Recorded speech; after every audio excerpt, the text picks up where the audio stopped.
नमस्कार, आप देख रहे हैं वीके न्यूज और मैं युधिष्ठिर उपाध्याय। तानाशाही राज चलाने के नाम से मशहूर पश्चिम बंगाल की मुख्यमंत्री ममता बनर्जी पर कोरोना काल में लगातार एक के बाद एक कई आरोप लगे हैं। जहां एक तरफ कोरोना से निपटने वाली ममता सरकार की व्यवस्थाओं की पोल खुलती हुई नजर आ रही है, तो वहीं दूसरी तरफ कोरोना के आंकड़े छिपाने का आरोप लग रहा है। इसी बीच पिछले दिनों पश्चिम बंगाल में आए चक्रवाती तूफान अम्फान की वजह से हर तरफ भारी तबाही हुई। यहाँ तक कि भारी मात्रा में जान माल को नुकसान हुआ, जिसके चलते केंद्र सरकार को स्थिति को संभालने के लिए यहाँ सेना को भेजना पड़ा।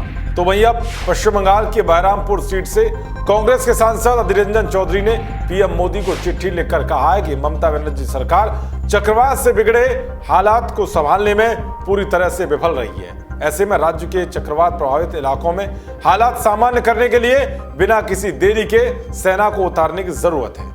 अगर सेना उतारने में देरी की गई तो हालात और भी ज्यादा बिगड़ जाएंगे। अधीर रंजन ने कहा है कि तूफान के बाद की स्थिति से निपटने में चुस्ती नहीं दिख रही है। बड़े इलाके में समुद्र का खारा पानी घुस चुका है। ऐसे में बड़ी आबादी के सामने पेयजल का संकट है। कई जगह जानवर मरकर सड़ रहे हैं, जो बीमारियों की वजह हो सकते हैं। एक बड़े हिस्से में अब तक बिजली की आपूर्ति बहाल नहीं हो सकी है। गर्मी के चलते बिना बिजली के लोगों को बहुत परेशानी हो रही है। ऐसे में प्रभावित क्षेत्रों में सेना भेजी जाए ताकि सेना की मदद से जिंदगी को पटरी पर लाया जा सके।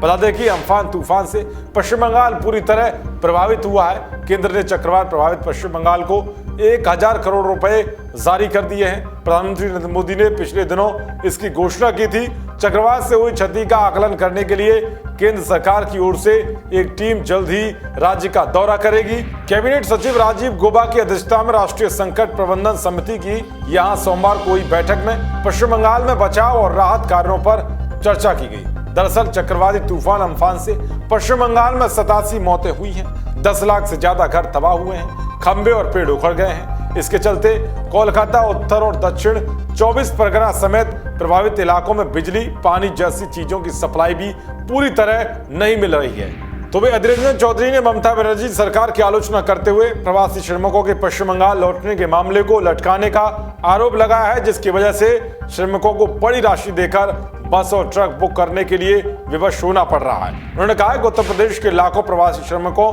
अपने घर लौट रहे हैं, जबकि ट्रेनों से केवल कुछ हजार लोग ही अब तक पश्चिम बंगाल वापस आए हैं। खैर, अब देखना ये होगा कि अधीर रंजन चौधरी के पत्र पर पीएम मोदी की ओर से क्या कुछ रिएक्शन आता है। देखते रहिए वीके न्यूज। जय हिंद, जय भारत।